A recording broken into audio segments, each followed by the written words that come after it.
Rotary club Anand round ટાઉનનો શપથવિધિ સમારોહ યોજાયો. પ્રમુખ તરીકે મિહિરભાઈ પટેલ, શ્રી રામ બિલ્ડર, સેક્રેટરી તરીકે રવિભાઈ ગાંધીએ શપથ લીધા. રોટરી ક્લબ આણંદ રાઉન્ડ ટાઉનનો રોટરી વર્ષ 2025-26નો શપથવિધિ સમારોહ ભગવતી ગ્રીન લાંબવેલ રોડ, આણંદ ખાતે યોજાઈ ગયો.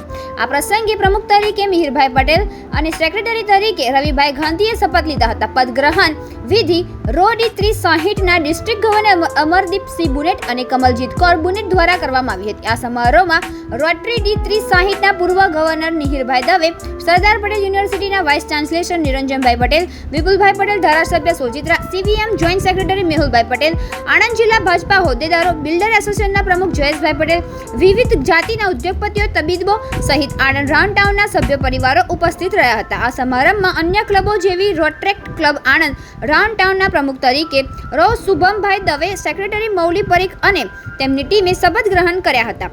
ઇન્ટરેક્ટ ક્લબ આણંદ રાઉન્ડ ટાઉનના પ્રમુખ અને સેક્રેટરી તરીકે જીયા પટેલ તેમજ ઇનરવ્હીલ પ્રમુખ શ્રીમતી મીનાબેન પટેલ અને તેમની ટીમે શપથ ગ્રહણ કર્યા હતા. કાર્યક્રમ દરમિયાન પ્રમુખ મિહિરભાઈ પટેલ તેમના આગામી વર્ષની નીતિઓ અને કામગીરી વિશે સૌને માહિતગાર કર્યા હતા. સમગ્ર કાર્યક્રમનું સફળ સંચાલન રો ડાયરેક્ટર આદિત્ય, રો ડાયરેક્ટર જીલ અને રોટેરિયન ઉમાબેન પટેલ દ્વારા કરવામાં આવ્યું હતું.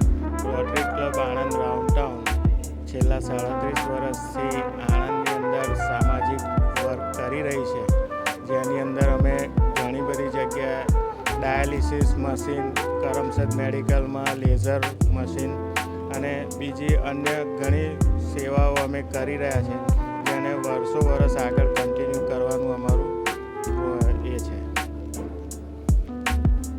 2025-26માં અમારું મેજર વેસ્ટ અને પ્લાસ્ટિક વેસ્ટ ઉપર સૌથી વધારે ફોકસ રહેશે, જેની ઉપર અમે સૌથી વધારે કાર્ય કરીશું.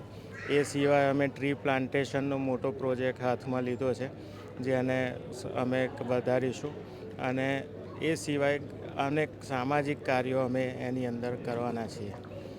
આણંદ રાઉન્ડ ટાઉન સામાજિક કાર્ય માટે કાયમ આગળ પડતી રહે છે અને રહેશે.